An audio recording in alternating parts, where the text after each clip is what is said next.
Welcome to the October State of the Union. Thanks for joining us today. We have, as ever, our caging results up front.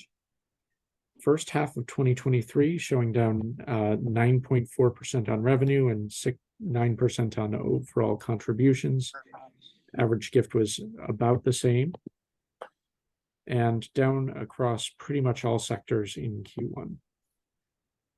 So looking at Q3, trying to summarize the July to September timeframe, we did see a drop of 12%, but a slight increase in average gift. Contribution value was at fault here. And taking out one outlier, it was actually down 11%. We took out one organization that we knew had basically curtailed their mailing program, significant mailer. And so without that outlier in, it's still not rosy, certainly, but an 11% decrease during that time period. Looking at September, the revenue variance was less than in other months. However, August's was a bit up. And so my guess is that this is just a timing difference. Some of the revenues that came in August last year came in September this year. Or vice versa, went backwards last year. Regional hospitals was the one area where we did see an increase, but and public broadcasting actually, but all of the others did see a decline in revenues. Now, remember, this is just mail caging revenue. And the thing that we're looking to try to put context to that we did in the MORE report and we're looking to do in future publications, we want to be able to put some context to it to say, well, yes, contributions were down or revenue was down 11% in mail, but we also know that 6% of that went online, and we know that mail volume increased X%. And these results look good if mail volume went down 15% and 6% is going online.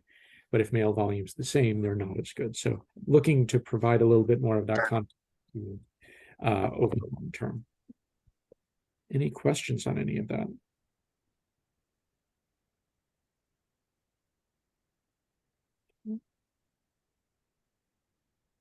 Wanted to also run you through a postal update because we did get finalized mailing rates, which is good. The mailing rates themselves, not as good, obviously, but effective Jan 21 of next year, we will be seeing a 3% increase in stamp rate, 1.8 in auto letters, 3% in flats, and 1% in auto pre-sort flats. So getting those flats sorted, obviously a little bit better. The Postal Service is pretty well telegraphing what they are shooting for. They've raised non-automatic flat pre-sorts by 119%. They're really trying to get people to automate these services and charging more for those that are not automated. Same for letters and cards, 2% increase on average across letters and cards, but a 7% increase for those that aren't auto. We're seeing a 1% average increase on auto letters, 3% increase on flats, and flats, the discounts are kind of coming out of those a little bit. So the rates are increasing 23% when you take out those when you account for the containerization discounts. And no sign of stopping. The 2 times per year rate changes, they're planning those out to 2026, and marketing mail is going up faster than first class mail. So we continue to, the Postal Service continues to be flummoxed as to why volume is going down. And in their latest report, they said it's inflation. And I'm like, you don't realize this, but you are inflation. Like, you are the cost of goods and marketing going up. So frustrating that they believe their usage is inelastic when there's obvious elasticity happening here, where volume is going down as prices going up, as happens in markets. There is a volume growth incentive that just got approved. They have measured over a period of a year how much folks are mailing, and there's incentives for first class and marketing mail. The rules are the same for each. It's not a discount at the time of the mailing. You'll get a credit next year if you exceed your baseline from this year that you'll be able to use in future mailings until the end of the year. And so you cut the costs of those year-end mailers next year,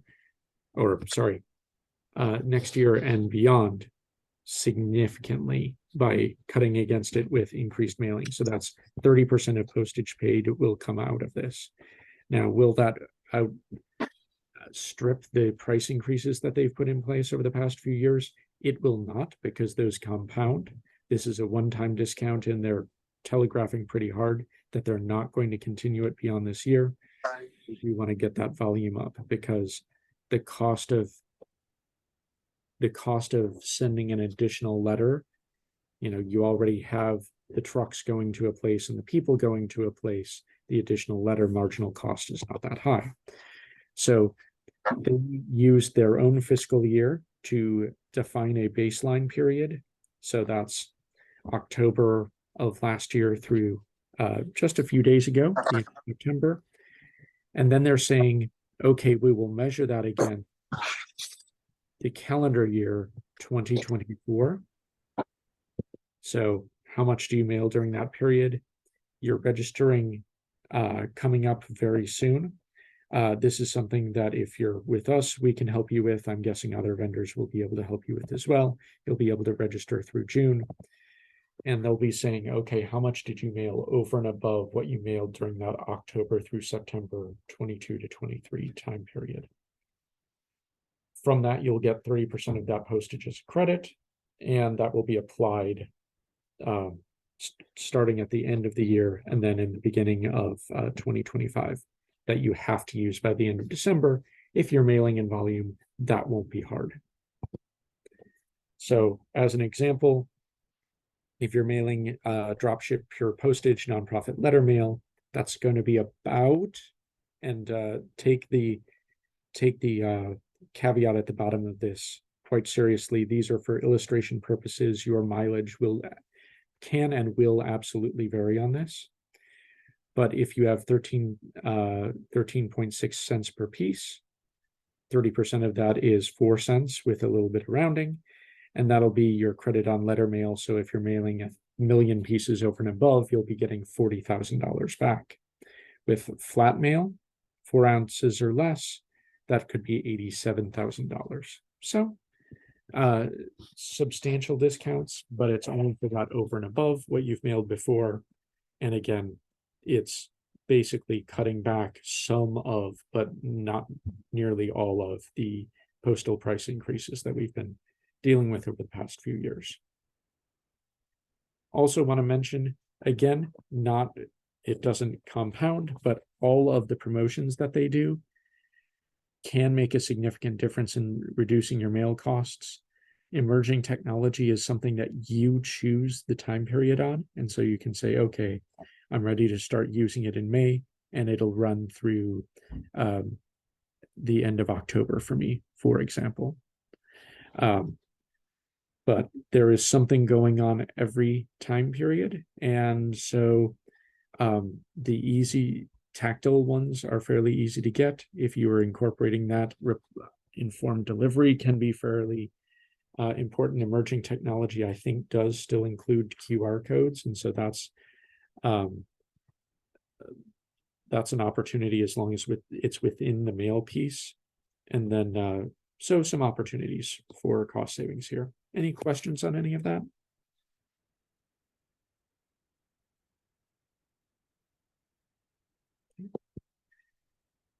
Independent sector just released their Trust in Civil Society report, and some fairly interesting results in there. Nonprofit trust ratings have been falling slightly since 2020. So years of declines, seeing declines in a lot of institutions, and we'll compare nonprofits to other institutions. Interesting to me, there's an 18-point gap between people who have high trust in nonprofits and a high trust in philanthropy. Maybe just another example of how using more simple language can benefit us across the board when we're talking about us as nonprofits. We are trusted institutions, whereas philanthropy may not be as trusted for whatever reason. Nonprofits still among the most trusted. We used to lead small businesses and now lag ever so slightly here, but still well ahead of philanthropy, ahead of any level of government, big businesses, the media. So there's opportunities to use our trust for good. Not surprisingly, those who are in a good financial situation are more likely to trust nonprofits. The direction of this relationship could really go either way. It could be that as your financial situation deteriorates, you say, you know, I'm not able to give to nonprofits anymore, and cognitive dissonance kicks in. Clearly, it's not because I'm a bad person, and clearly it's not because I lack the means I once had. It must be some other reason I don't trust nonprofits as much as I used to. So that could be part of it. We do know financial situations have generally gotten a little bit harder over the past couple of years on average. Similarly, there's an even bigger gap between people who see their financial outlooks getting better or getting worse, and the people who say 2/3 of people whose financial outlooks say they're getting better are high trust. Again, this could be multi-causal. It could be that people who are more optimistic generally trust nonprofits more.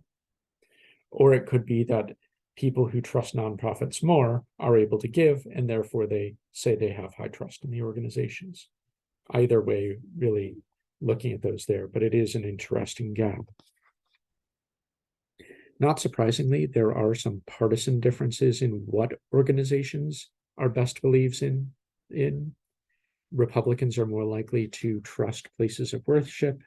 Democrats more likely to trust civil rights organizations and civic organizations and environmental advocacy. Independents are actually less likely to kind of trust across the board, less trust places of worship, less civil rights and civic organizations and environmental organizations, less than those top party influences. And then familiarity in this case breeds content, but not contempt. So those who are more familiar with nonprofits or say they're more familiar with nonprofits have high trust. Those who are not familiar with nonprofits tend to have lower trust in those questions that cannot sometimes be raised by the media. Interestingly, the gap between nonprofits and philanthropy largely, but not entirely, goes away when you control for whether people are familiar or not familiar. So people who are familiar with both nonprofits and philanthropy, there's an 8-point gap. The challenge is that far fewer people say they are familiar with what philanthropy is. So that example of using simpler language so that more people can understand what it means makes a lot of sense here and boosts our trust. Expectations of what people get from nonprofits are high and increasing. Increasing numbers of people say, I need to know a great deal about an organization before I support it. Increasing number of people say, nonprofits must earn my trust before I support them. And then the number who say, I need to see proof of impact before I continue my support for it is flat, but still very high. Overall, we find from other studies that people tend to care most about what you do with their money, not the money generally, but what you do with their particular donation. And so showing particular impact is particularly important. When looking at, and I know this is a bit of an eye chart, so I'll read here, the top 2 things that impact, we're looking here at impact on nonprofit trust. So what messages increase trust in organizations? The top one is that charities are working together to meet the needs of everyone in your community, regardless of age, income, or education level. And the things that statement does is you're meeting needs, you're serving a gap that's already there. It's of everyone. We're not discriminating, we're helping everyone. And then in your community, localizes it for people. And we find that there's a difference. One of the biggest differences psychologically among donors are those who are able to expand their sphere of unity, the people that they believe that they have a common cause with internationally, outside of their communities and outside of, in fact, their nation. And so people who give to international organizations are far more likely to give to other domestic and national nonprofits, whereas those who give to domestic and national nonprofits, it takes a special type of person to then expand those boundaries internationally. And so, yes, by and large, people are willing to support people in their community. It takes technique and a certain type of person to expand that beyond local communities. Second message that works most is the work of nonprofits. Nonprofits work hard to help ensure your friends, families, neighbors can access healthcare, receive quality education, play safely in local parks, worship, and give back to community through youth programs. So again, that sense of community, high up on the list of what increases nonprofits' trust. I also think that this language benefits those because it says working hard. We all know, sadly, when we explain our jobs to some people, they say, oh, yeah, I volunteer sometimes. That's basically the equivalent of your job. And no, it is not at all. And so explaining that what we're doing is hard work and giving people a conception of what nonprofit work is like is important. I always talk, when I talk about nonprofit overhead, you have some people who think that nonprofit executives are flying places on their private Learjets, when in reality, it's like, can I have computers that were built in this decade sometimes? And so bridging that gap and showing the hard work, giving a peek behind the curtain can increase trust in some cases.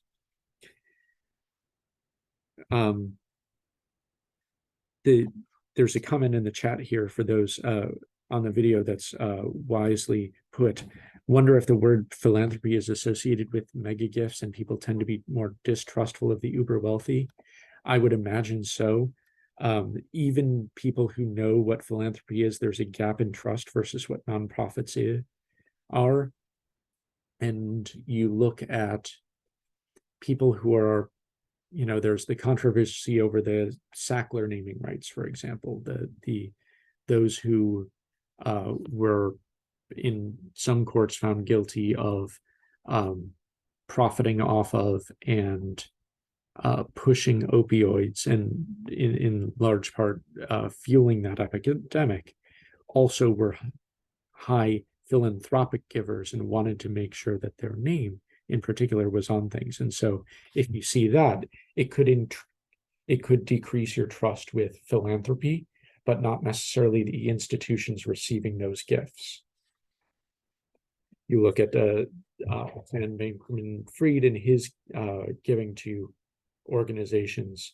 It wasn't that the organizations were doing anything poorly, but that his the way he went about getting that funding, and I think he's in trial right now, so I will say allegedly is a fraudulent way of doing it. So good point in the chat, and thank you for bringing that up. I should have said this. Feel free to put things in the chat if you would like, or come off of mute, shout them out. We're happy to have the discussion here on the call. The messages that were least effective in building trust: nonprofit size, talking about that nonprofits are small and focus on communities, wasn't as effective as increasing community trust for nonprofits. And I suspect that sometimes there's a flight to safety when it comes to trust. If there is a scandal or something like that, people will give to bigger names.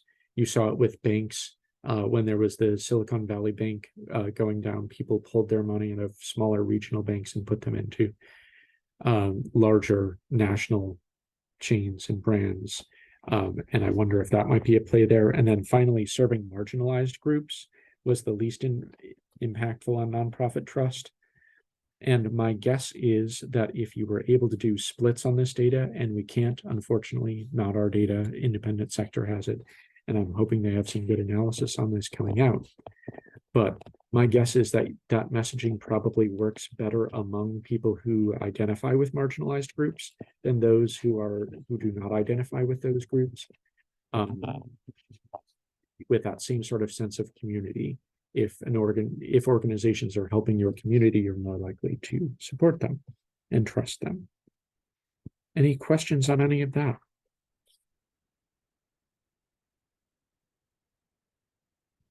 Okay, into the potpourri section. Wanted to shout this out. Didn't have a question in the chat. Can you give the source of that trust data again? Yes, let's in fact go to the slide. It's independentsector.org. And if you go to independentsector.org/research/trust and civil society dashed out, it'll be there directly. And then also if you go to independentsector.org, it's one of the first reports that's up there. So, and in fact, let me see if I can without messing with the presentation. Let's see if I can cut and paste that URL out in the chat. So, yes. Hopefully you are still seeing the trust screen and not all of the other stuff. So then this one I don't have the link to off the top, but it's from the Indiana University Philanthropy. I don't remember what the UI stands for, IUPUI, but it's the Lilly School of Philanthropy at Indiana University. They just came out with a report on Latinx philanthropy. And if you look at our emerging donors white paper, you'll see that there's a large and robust debate over whether it is most appropriate to use Hispanic, Latino, Latina, or Latinx, or Latinx. Most folks within the community self-identify as Hispanic. I'm using Latinx here only because it was in the name, or Latine, noted in the report. I use Latinx here only because it was in the report title, and so I'll use that convention here. But a very strong report about giving among communities and showing that giving in these communities is generally to the similar organizations as non-Latinx community members, that the giving levels through formal channels are lower among these communities, but a lot of that goes away when you control for income disparities and when you control for age disparities. This Latinx population that they surveyed on average was 8 years younger, and we know that younger donors are less likely, well, younger people are less likely to be donors. I almost said younger donors are less likely to be donors, but yeah, the tautology police would arrest me for that one. Also shows that informal giving is strongest among the Latinx ethnic or national origin groups, and people who have been in the country longer. So first-generation immigrants are less likely to give than those who are US born. So a lot of good, very interesting data in there. And I haven't even scratched the surface of, they also do focus groups with Latinx donors and Latinx high value donors. And so some of the insights coming out of there are very good to read. So highly recommend the report. Would have done whole slides on it, but I knew we were running low on time. If that's of interest, let me know and we can cover it in next month's report. Also in potpourri, Fat Bear Week just wrapped up and I did not see who won. So one of those very interesting, we constantly talk about how nonprofits and government agencies want to capture whatever story is out there to be able to bring publicity to their missions. The National Park Service up in Alaska do a great job with Fat Bear Week of having a lot of good media coverage, social media coverage with a really creative campaign. And then Netflix just is mailing out its last DVDs. Yes, in case you were wondering, they were still mailing DVDs. At their height, Netflix had 50 different distribution centers and was the US Postal Service's fifth largest customer. And so that fact is pretty amazing. And the fact that it is going away is a sign of the times, the shift to streaming. They have 5 distribution centers that they are winding down, and they are mailing out DVDs for people to keep that they do not need to return. Then as you get into fall and leaf peeping season, oh, thank you. I'm going to read this into the notes. 128 Grazer has been crowned the winner of the 2023 Fat Bear Week to join the Hall of Champions. This gutsy girl grounded the guy with the gut, said Katamai National Park in Alaska. So great job with a social campaign, with the media campaign, and congratulations to 128 Grazer, who I hope I never meet because I probably taste good. But kudos to her. As you get into leaf peeping season in autumn, these were 2 parks that a noted sand artist in Europe actually went to a different milieu and raked these patterns into parks in Slovenia and Croatia. So just thought it was beautiful and wanted to share. And I did not put a slide in here for it, but we have coming up tomorrow. The webinar so popular last year that we decided to reprise it last year. We did a Future of Data webinar last year that was well attended. So tomorrow we will have our Future of Data 2023 webinar with our Chief Data Officer, Doug Kazmarek, talking about privacy regulations and the rise of first-party data and what depreciation of cookies means, and how a CDP can help you, and taking questions from all comers about this vital issue. So hope you'll be able to join us for that. Any questions or comments?